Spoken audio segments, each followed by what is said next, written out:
بسم اللہ الرحمن الرحیم۔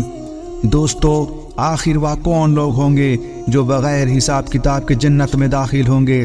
حضرت اسماء رضی اللہ عنہا کہتی ہیں، میں نے حضور صلی اللہ علیہ وسلم سے سنا ہے کہ قیامت کے دن سارے آدمی ایک جگہ جمع ہوں گے اور فرشتہ جو بھی آواز دے گا سب کو سنائی دے گی۔ اس وقت اعلان ہوگا، کہاں ہے وہ لوگ جو راحت اور تکلیف میں ہر حال میں اللہ کی حمد کرتے تھے؟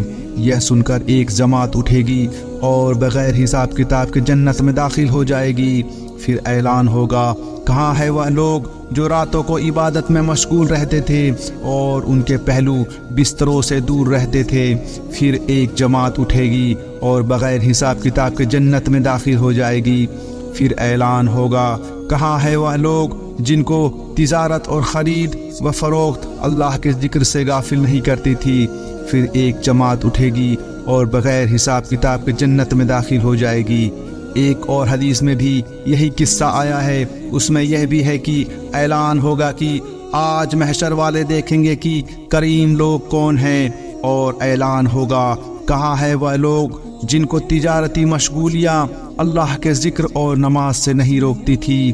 شیخ نصر سمرقندی رحمۃ اللہ علیہ نے تبیح الغافلین کتاب میں بھی یہی حدیث لکھی ہے۔ اس کے بعد لکھا ہے کہ جب یہ حضرات بغیر حساب کتاب کے چھوٹ چکیں گے تو جہنم سے ایک لمبی گردن ظاہر ہوگی جو لوگوں کو پھاندتی ہوئی چلی جائے گی۔ اس میں دو چمکدار آنکھیں ہوں گی اور نہایت فصیح زبان ہوگی۔ وہ کہے گی، میں ہر اس شخص پر مسلط ہوں جو متکبر، بدمزاج اور مذمے میں سے ایسے لوگوں کو اس طرح چن لے گی جیسے کہ جانور دانہ چگتا ہے۔ ان سب کو چن کر جہنم میں پھینک دے گی۔ اس کے بعد پھر اسی طرح دوبارہ نکلے گی اور کہے گی کہ اب میں ہر اس شخص پر مسلط ہوں جس نے اللہ اور اس کے رسول کو تکلیف دی۔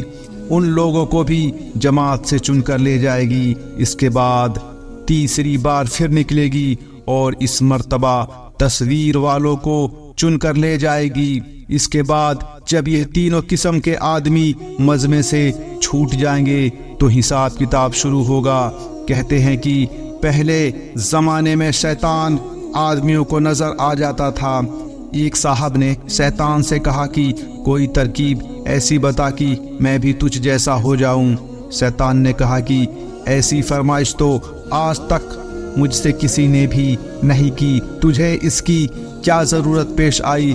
انہوں نے کہا کہ میرا دل چاہتا ہے۔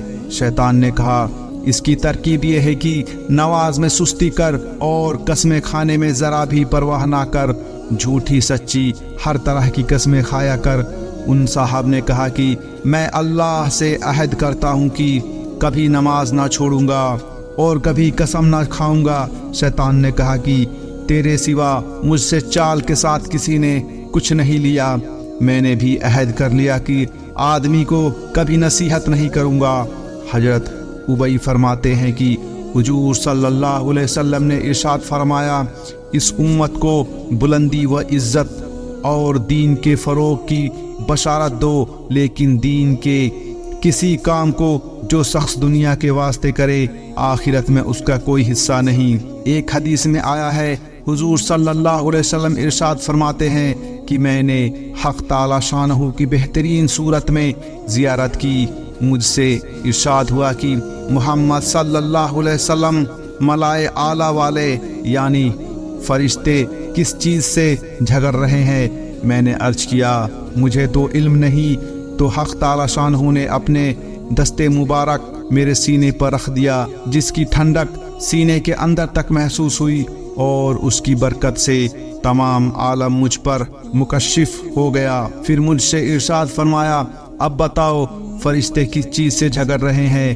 میں نے عرض کیا کہ درجہ بلند کرنے والی چیزوں میں اور ان چیزوں میں جو گناہوں کا کفارہ ہو جاتی ہیں۔ جماعت کی نماز کی طرف جو قدم اٹھتے ہیں ان کے ثواب میں، اور سردی کے وقت وضو کو اچھی طرح سے کرنے کے فضائل میں، اور ایک نماز کے بعد سے دوسری نماز تک انتظار میں بیٹھے رہنے کی فضیلت میں جو شخص ان کا اہتمام کرے گا بہترین حالت میں زندگی گزارے گا اور بہترین حالت میں مرے گا۔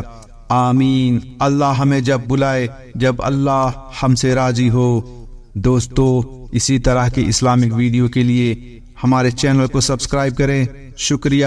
السلام علیکم ورحمۃ اللہ وبرکاتہ۔